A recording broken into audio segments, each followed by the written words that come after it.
오늘도 할렐루야 교회 일본어 예배 오신 여러분들을 주님의 이름으로 환영합니다. 今日もハレルヤ教会日本語礼拝にお越しの皆様を主の皆によって歓迎いたします。 영상으로 보시는 분들도 축복합니다. 映像でご覧になっている方々も祝福します。 꼭 저희 교회나 가까운 교회를 방문해 주시기 바랍니다. ぜひうちの教会や近くの教会をご訪問なさってください。 한국인 20세 이상 성인 500명을 대상으로 지난 한 달 동안 불면증을 경험한 적이 있습니까? 라고 조사를 해봤습니다. 20歳以上の韓国人の大人500人を対象にこの1ヶ月間不眠症を経験したことがあるかに対して調べてみました。 여러분들은 어떠십니까?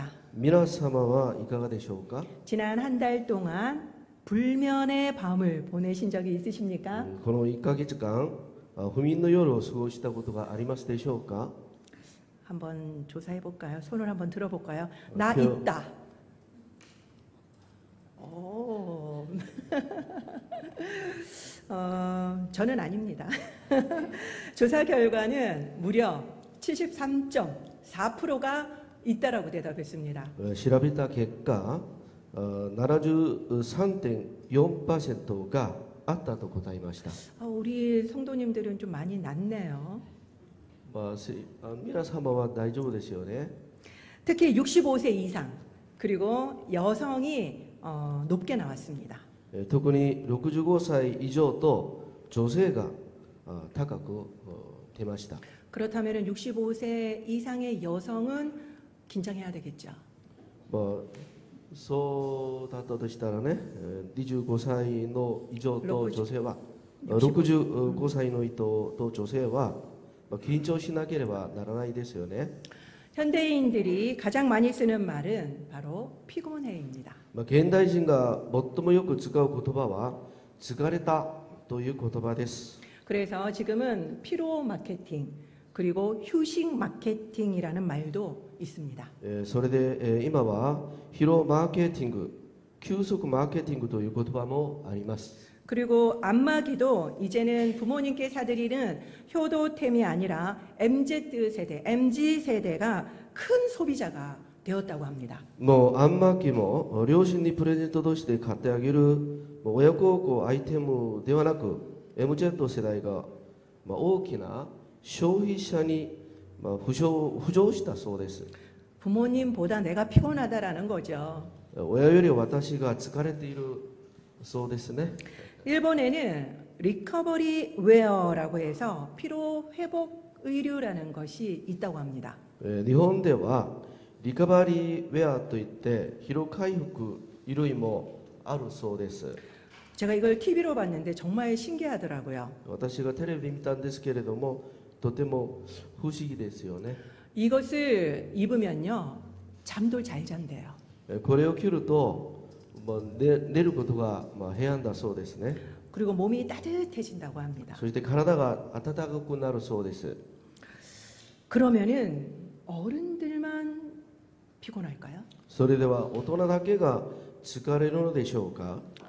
너무 우스운데요. 초등학교 2학년 애들이 만든 영상이 있더라고요. 面白いことなんですけど、ある小学生たちが作った映像があります。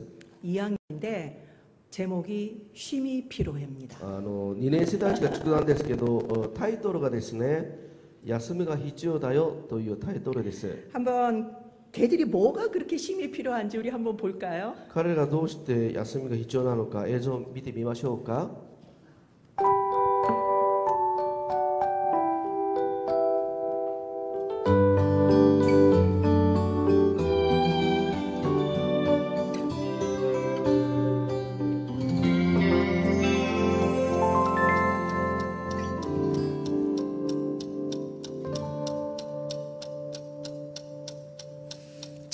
자꾸 재촉하지 말아요.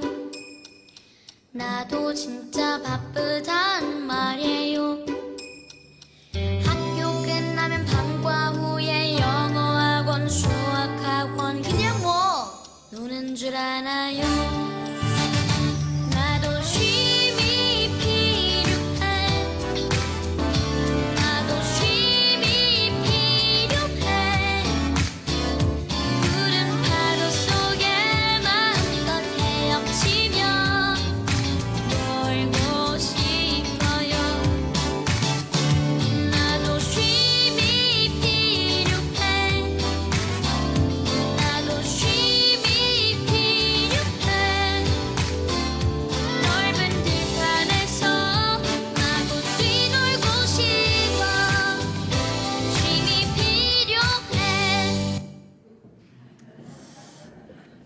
쉼이 필요한 게 느껴지시죠?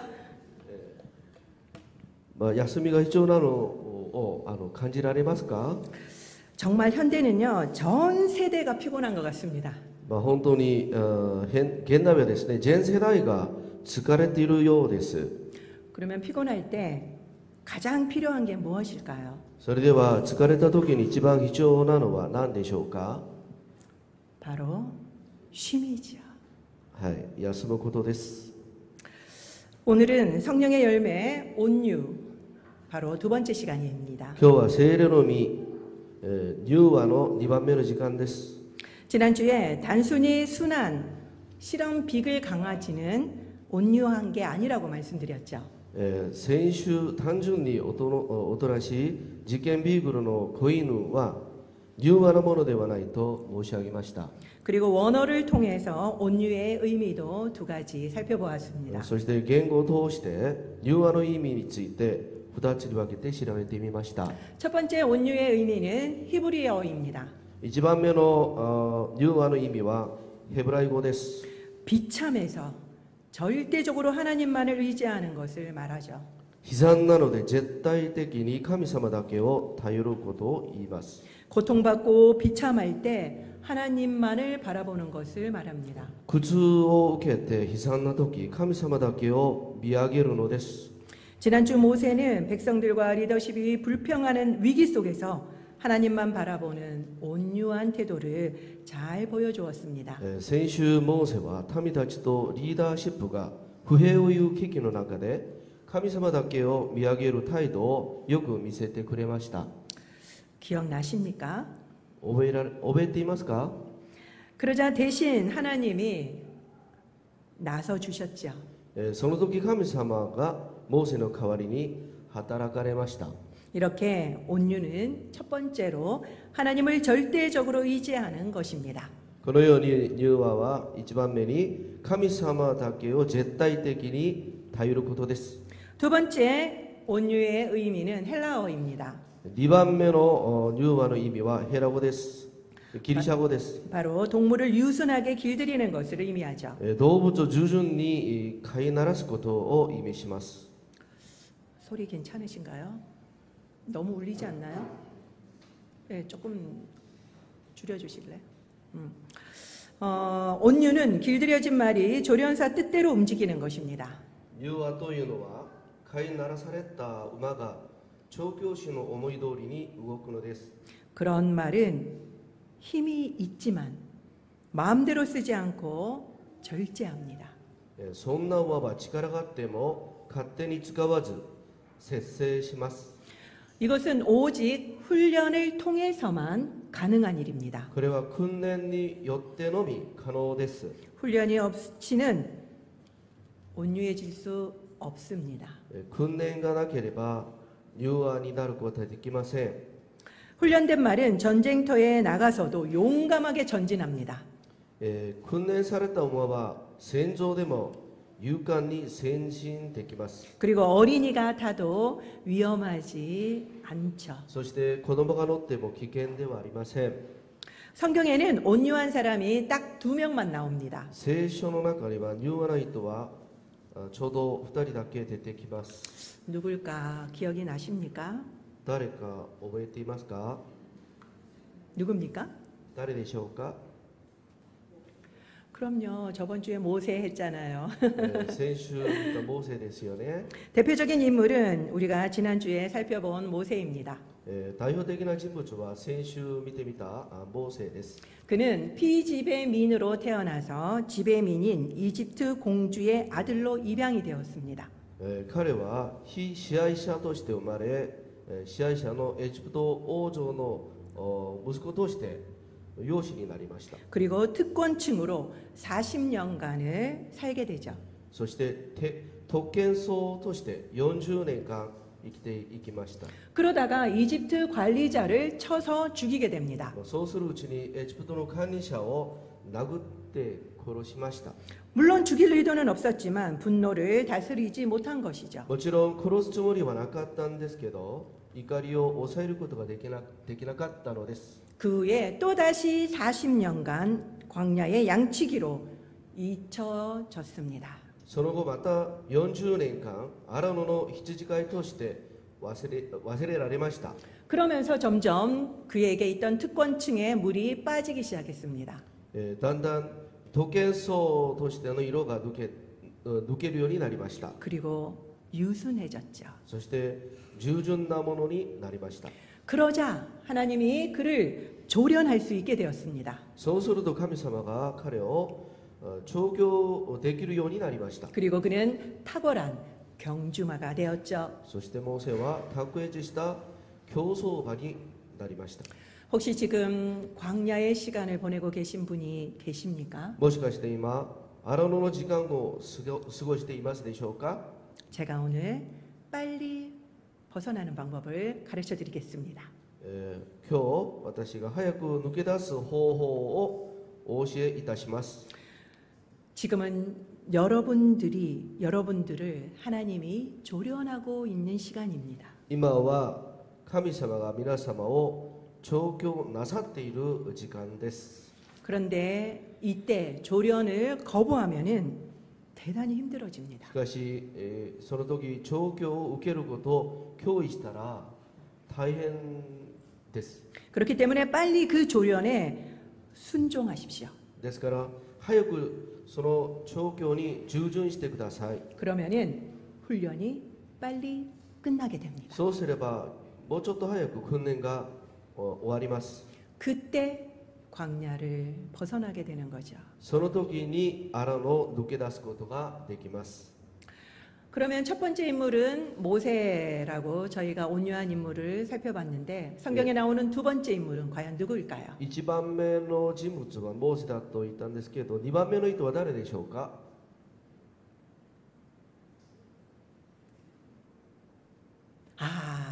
다 이 말을 하고 싶었죠? 예수님입니다. イエス様ですよね。 오늘 본문에서 말하고 있는 분이시죠. 今日の本文で語っていらっしゃる人ですよね。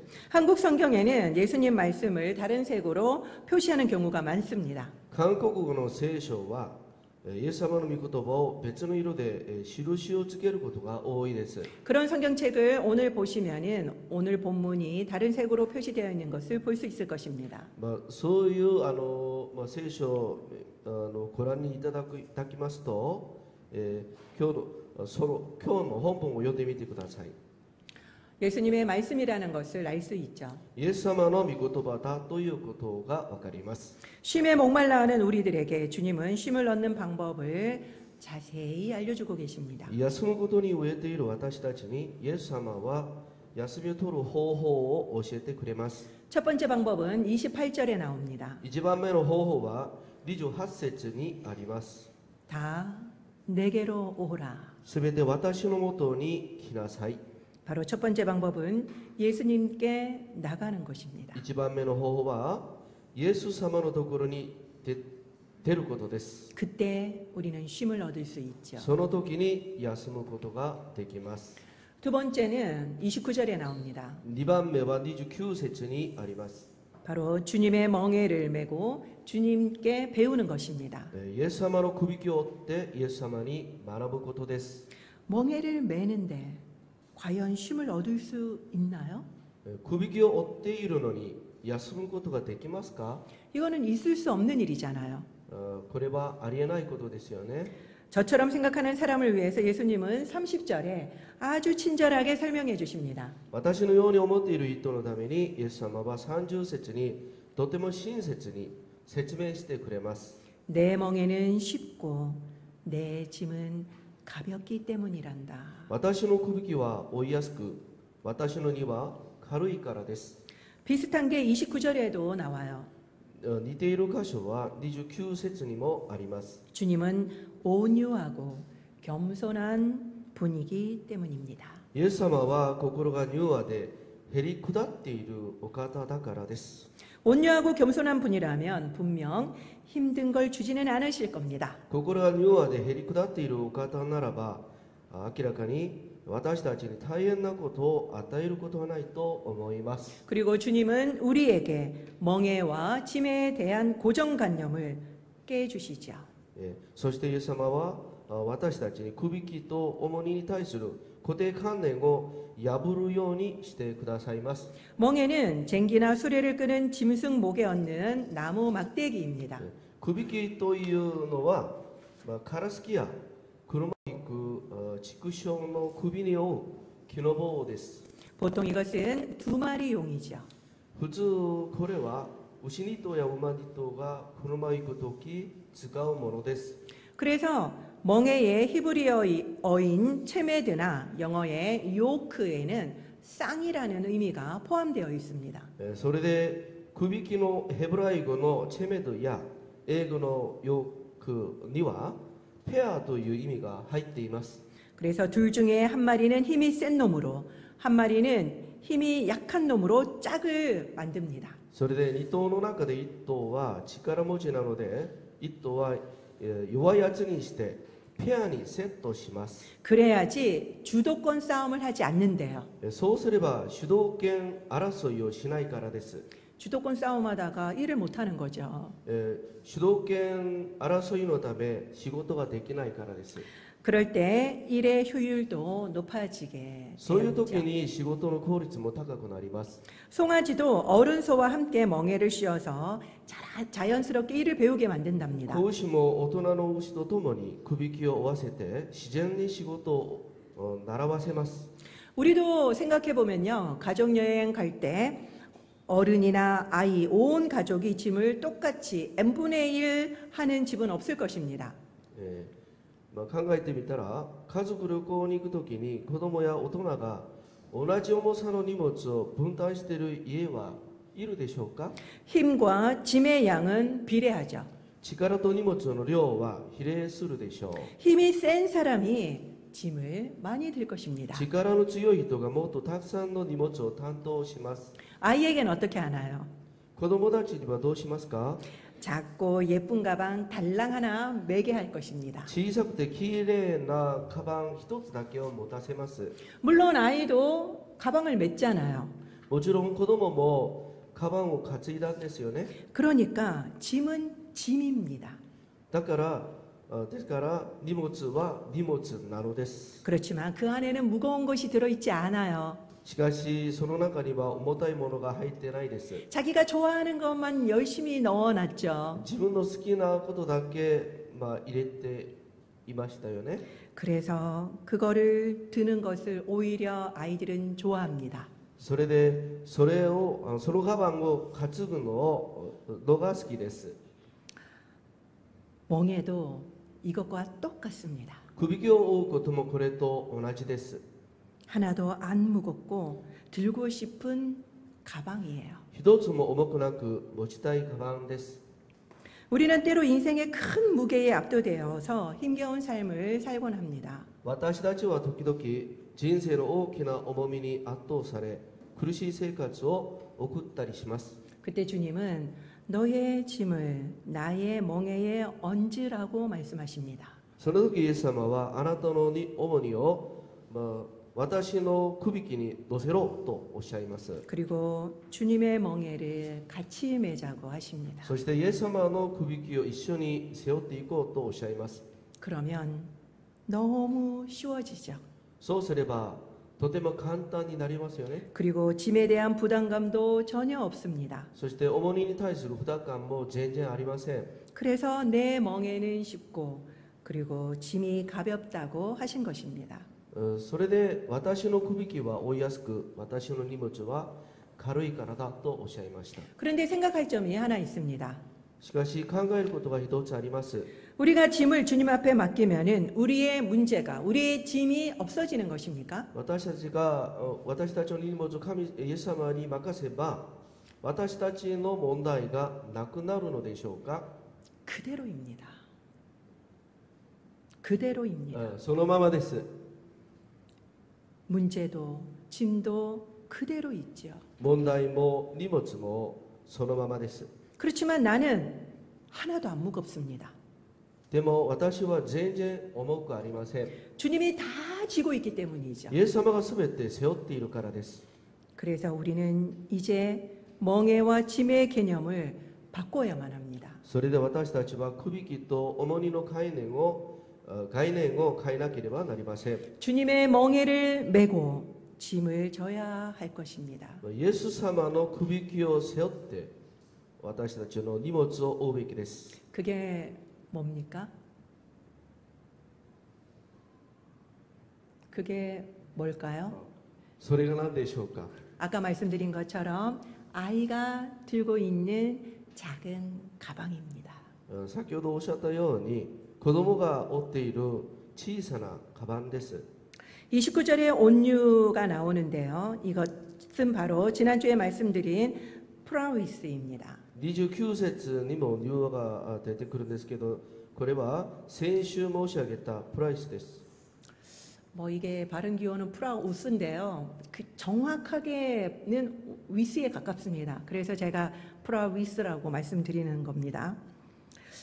이거는 고분고분하고 착한 게 아닙니다. これは素直で善良なことではありません。 길들여져서 절제할 수 있는 힘을 말하죠.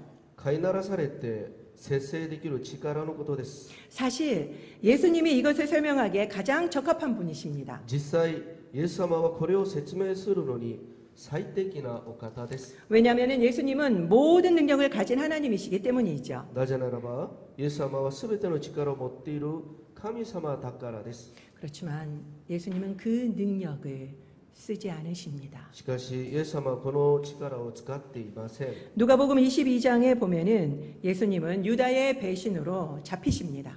ルカの福音書22章を見るとユダの裏切りでイエス様は捕まります。 그때 옆에 있던 베드로가 칼을 빼가지고 대제사장의 종인 말고의 귀를 뱁니다. その時イエス様のそばにいたペテロが剣を抜いて大祭司のしもべであるマルコスの耳を切り落としました。 그때 예수님은 51절에 이렇게 말씀하시죠. その時イエス様は51節にこのようにおっしゃいます。 이것까지 참으라. やめなさい、そこまでにしなさい。 요한복음 18장 11절에는 예수님이 다른 표현을 하십니다. ヨハネの福音書18章11節には他の表現もあります。 칼을 칼집에 꽂으라. 剣を鞘に収めなさい。 아버지께서 주신 잔을 내가 마시지 아니하겠느냐. 父が私にくださった杯を飲まずにいられるだろうか。 사실 예수님은 십자가가 기쁘지 않았습니다. 実際イエス様は十字架のことが嬉しくありませんでした。 그래서 땀방울이 핏방울이 되도록 이 잔을 걷어달라고 간절히 기도하셨죠. それで汗が血の雫のように地に落ちるまでこの杯を私から取り去ってくださいと切実に祈りました。 그렇지만 십자가의 죽음이 하나님의 뜻인 것을 알자 조련사 대신 하나님의 뜻에 자신을 맞추십니다. けれども十字架の上で死ぬことが神様の御心であることが悟ってからは調教師の神様の心に自分を合わせました。 죽음의 잔을 기꺼이 마신 거죠. 死の杯を喜んで飲みました。 예수님은 죽는 신용을 하신 것이 아니라 진짜 죽기까지 복종하신 겁니다. イエス様は死んだふりをしたのではなく本当に死ぬまで服従したのです。 예수님이 착하고 나약해서 그렇게 하신 걸까요? イエス様が優しくて弱いから死んだのですか？ 아니죠. 違います。 예수님은 세상을 다스리는 능력이 있는 분입니다. イエス様はこの世を治める力を持っていらっしゃる方です。 그렇지만 그것을 쓰지 않고 스스로 죽으신 겁니다. しかしその力を使わなくて自ら死なれたのです。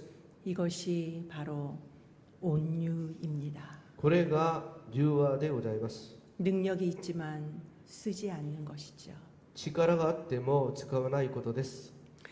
오늘 본문은 보통 쉼에 대한 설교 본문으로 많이 인용됩니다. 今日の本文は普通休むことに対する説教本文としてよく引用されています。 물론 저도 그랬죠. もちろん私もそうでした。 그런데 이번에 제가 왜 예수님이 쉼을 이야기하면서 굳이 온유를 언급하셨을까 궁금증이 생겼습니다. ところで今回、柔和に関して勉強しながらなぜイエス様は安らぎすなわち休むことに対して話されるときは強いて柔和に関して話されたのだろうかという気になることがありました。 그러면서 온유와 쉼의 관계를 깨닫게 되었죠. そうするうちに柔和と安らぎの関係について悟るようになりました。 노련한 조련사 대신 주님의 뜻에 순종하려면 먼저 우리는 내 뜻을 내려놔야만 합니다. 立派な調教師であるイエス様の御心に従順に従うためには、私の意志をまず捨てなければなりません。 주님의 뜻에 순종하면 그때 우리는 온유한 사람이 되죠. イエス様の御心に従順に従えば、その時私たちは柔和なものとなります。 그때 진정한 쉼을 얻을 수 있는 것입니다. その時に本当の安らぎが得られます。 온유한 자가 진정한 쉼을 얻을 수 있는 겁니다. 柔和なものが本当の安らぎが得られます。 우리는 쉼을 얻기 위해서 정말 많은 노력을 기울입니다. 私たちは安らぎを得るために精一杯頑張っています。 요새는 베개며 침구도 정말 많이 바꾸지요. 最近は枕や寝具もたくさん変えてますよね。 기능성 옷도 입어보고 안마기도 사용해 봅니다. 機能性の服も着てみて、あんまきも使ってみます。 그러나 진정한 쉼은 내면이 조용할 때 옵니다. しかし本当の安らぎは内面が静かな時に来ます。 바로 나의 뜻을 고집하다가 우리는 너무나도 많은 혼란을 겪을 때가 많죠. 私たちは自分の意思に固執して多くの困難を経験したりしました。 내 뜻을 내려놓으면 우리는 죽을 것만 같습니다.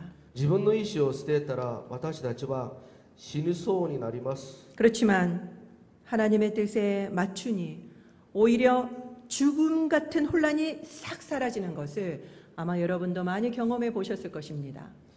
神様の御心に合わせたらむしろ死のような困難が全て切るのを感じたことが皆様にもあると思います。 진정한 평안이 찾아온 거죠. 本当の平安が望んだのです。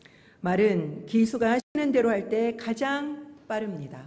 馬は騎手の言う通りにするとき最も早くて効率も高いです。 효율도 높지요. 効率も高いです。 그것도 베테랑 기수라면 말할 나위도 없습니다. それもベテランの騎手だといえば言うまでもありません。 하나님은 그 누구보다도 노련한 조련사입니다. 神様は誰よりも立派な調教師です。 여러분은 그것을 믿으십니까? 皆様それが信じられますか？ 그렇다면 하나님께 순종하고 계십니까? すると皆様は今神様に従順に従っているのです。 온유한 사람은 나의 뜻을 내려놓고 조련사의 뜻에 맞춥니다. 柔和な人は自分の意思を捨てて調教師の意思に合わせます。 그때 쉼을 누립니다. その時安らぎが得られます。 기도하겠습니다. お祈りいたします。